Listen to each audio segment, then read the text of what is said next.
Donc, salut, deuxième paquet de cartes au pichy 1981-82. J'ai acheté chez eBay, sur eBay. Le prix 28$ plus 4$ de frais d'expédition. J'ai acheté ça d'un vendeur qui vient des États-Unis, en Virginie. Donc, je vais essayer d'ouvrir ça.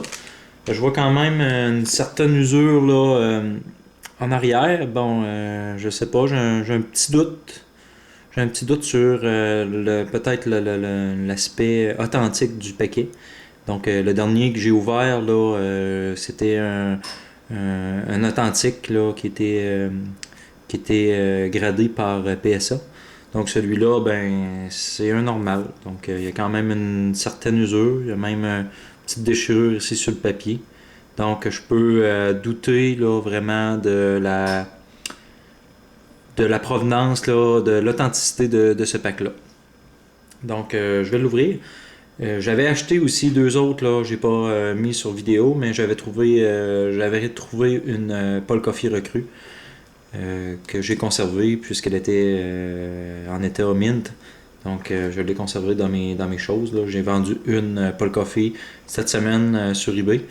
Au prix de 25$. Donc, c'est une carte qui valait beaucoup plus que ça. Mais c'est ça le danger avec eBay, des fois, c'est que ça part avec un prix plus bas. Donc, je vais procéder à l'ouverture de ce paquet.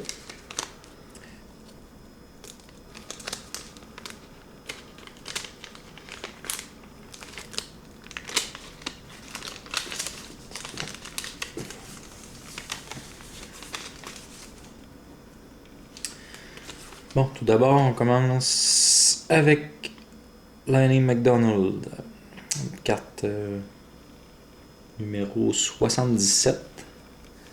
Donc, Lanny McDonald.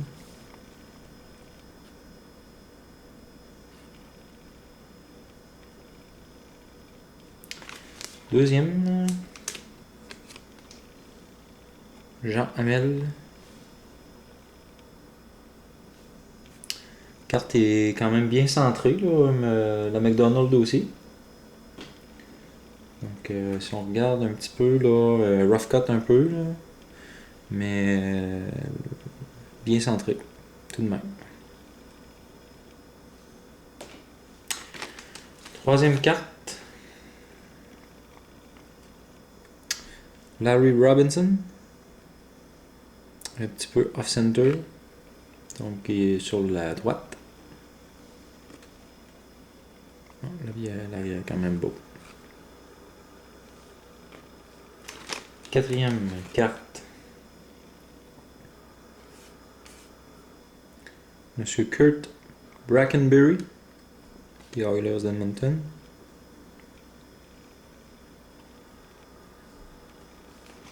Cinquième carte,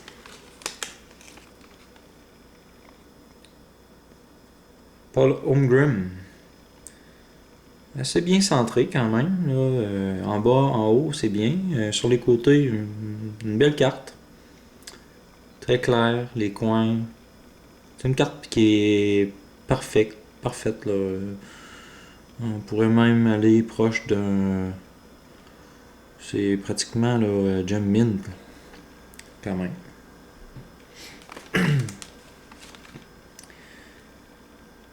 Thomas Gradden, Canucks de Vancouver. Off center.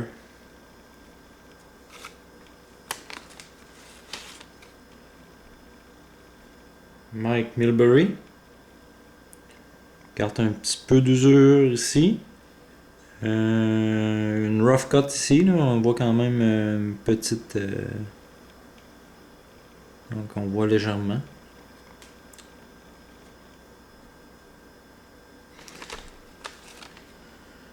Gilles Meloche, North Stars. Off center. Oh.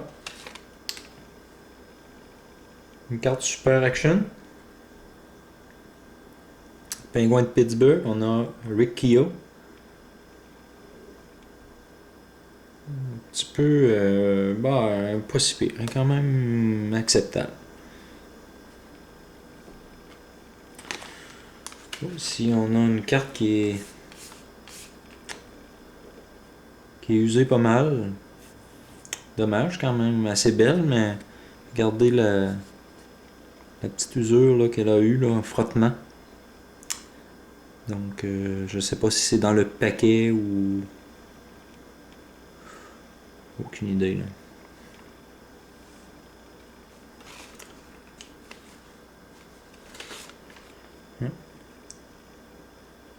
Peter McNabb. La carte est mal centrée, de haut en bas. Donc, c'est pas extra. Une super action de Bernie Federico, les Blues de Saint-Louis.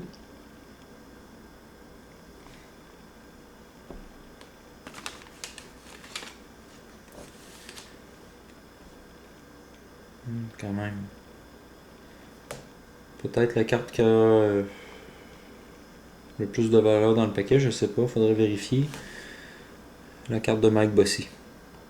Elle est off-center, mais dans l'ensemble, c'est une carte qui est quand même acceptable. La coupe est quand même assez bonne, les quatre coins, un petit coin légèrement ici, là, mais bon, quand même acceptable. On va dire 8 sur 10. Et la dernière, celle-là qui normalement a la gomme, mais bon, vous voyez voir la gomme est cassée, donc je sais pas, on peut douter un petit peu de l'authenticité. La gomme n'était pas collée sur la dernière carte. C'est une carte de Tony McKigney. Donc dans l'ensemble, bon, je peux pas vraiment me prononcer, c'est difficile à dire. On va calculer les cartes. 1, 2, 3, 4, 5, 6, 7, 8, 9, 10, 11, 12, 13, 14 cartes. Donc on est dans les standards. C'est 14 cartes par paquet cette année-là. Mais bon, un petit doute subsiste, mais étant donné que c'est sûr que je recherche pas seulement des cartes recrues, je recherche aussi des cartes communes, parce que moi je veux compléter mes sets. Donc, si vous connaissez des gens qui possèdent des paquets pas ouverts des années 80, je suis toujours intéressé par l'achat. Juste me mettre une petite note en bas de mon vidéo, là, si vous le visionnez. Donc, il y a sur eBay aussi que je fais beaucoup d'achats. Donc, à la prochaine!